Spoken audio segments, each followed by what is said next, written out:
네, 정말 패가망신해야 될 것 같은데요. 철없이 술 먹고 장난을 쳤는데 그 대가가 지금 25억 원, 자그마치 25억 원에 달한다고 합니다. 네. 지난달 11일이었습니다. 30, 40대 남성 3명이 술에 취해 응급 구조 헬기를 파손했던 그런 사건인데요. 네, 지금 영상 보시면요. 이 한 남성은 프로펠러를 빙빙 돌리고 있고요. 네. 다른 남성은 저 헬기 본체에 올라갔다 내려갔다가 하고 있고요. 아주 천진난만하다고 해야 되나요, 이거? 네, 맞습니다. 이 밤 9시 55분 이곳은 이 철조망이 쳐 있는 곳이고요. 이 단국대병원 안에 있는 이 응급 환자를 데리러 가는 응급 헬기입니다.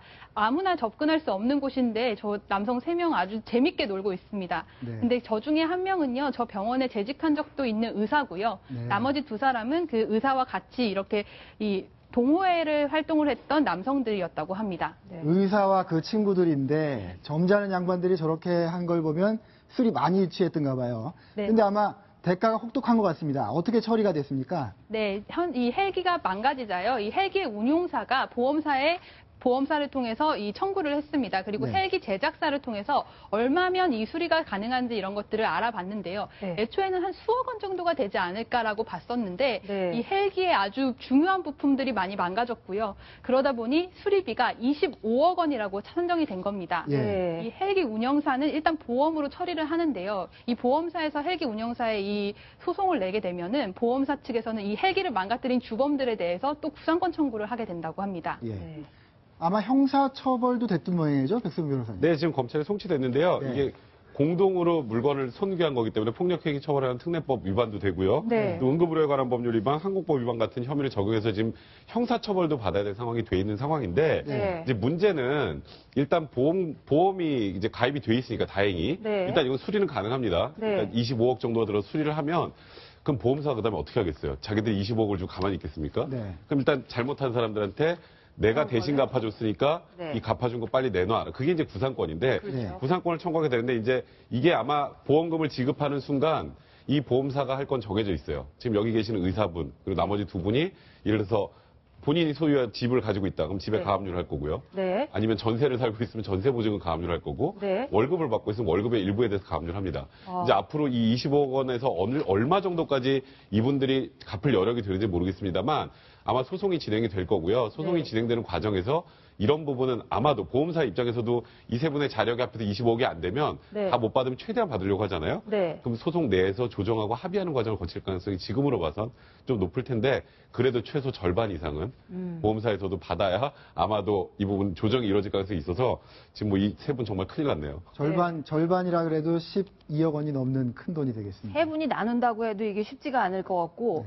자, 이거 하나 개인적으로 궁금한데, 백 변호사님. 만약에 부동산이나 월급차 뭐 이런 거라도 안 되면요. 네. 그냥 노역으로 대체가 가능한 겁니까? 이건 법원에서 정해야 되는 건가요? 아, 그거는 지금 몸을 세운다, 이런 노역으로 말하죠. 하려면 이 네. 형사처벌에서 벌금이 나왔을 때 벌금을 내지 못하면 하루당 얼마로 산정해서 노역장에 유치하는 거고요. 네. 이건 말 그대로 민사 문제잖아요. 아. 그러니까 이 형사처벌 받는 건 별개라고 이거 고치는 데 들어간 비용을 받아야 되는 거니까 이분들이 네. 예를 들어서 자력이 없으면 보험사가 못 받습니다. 그러니까 이거는 민사하고 형사는 그 부분이 다르기 때문에 네. 보험사 입장에서 이분들 재산 다 추적할 거고요. 아이고. 그래서 있는 거 확보할 수 있는 건 전부 다 아마 확보할 거기 때문에 이분들은 앞으로 사회생활하기도 굉장히 힘든 상황이 될 것 같아요. 패가망신하게 생겼습니다. 자, 황성준 의원님. 자, 이 응급 헬기 같은 경우 굉장히 고가의 장비고요. 날아다니는 응급실이라 불릴 정도로 굉장히 중요한 장비들을 많이 갖고 있는데 관리를 좀 소홀히 했다 이런 지적도 있어요. 저렇게 막 술 취해서 네, 뭐 들어갈 이번 수도 사건 있게. 보면 1차적인 책임은 저 진짜 아주 고가 장난감을 갖고 또 장난을 친 저 세 분이죠. 네. 그렇지만 이제 또 한편으로 보면은요, 저 네. 정도 고가 물건을 갖다가 저렇게 방치할 수 있는가? 물론 울타리가 쳐져 있지만 뭐 가슴 정도 되니까 성인 남자는 슬쩍 그냥 넘어갈 수 있는 수준이거든요. 네. 그리고 다행히 그래도 CCTV나마 있었기 때문에 저 화면이나 됐지. 야간에는 뭐 경비원 한 명 없고 CCTV 하나 정도 있는 수준이거든요. 네. 그래서 저걸 보면서 생각한 것이요.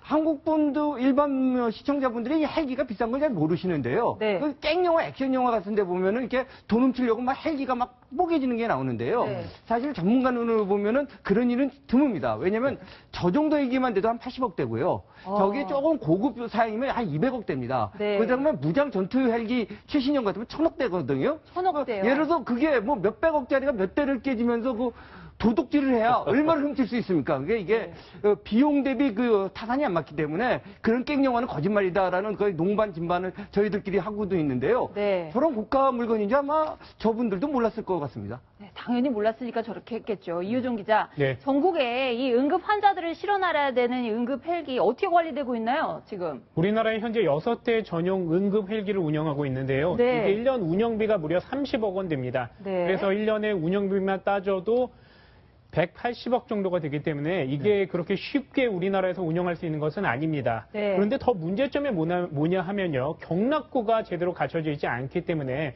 저런 사태가 발생하고 있는 건데요.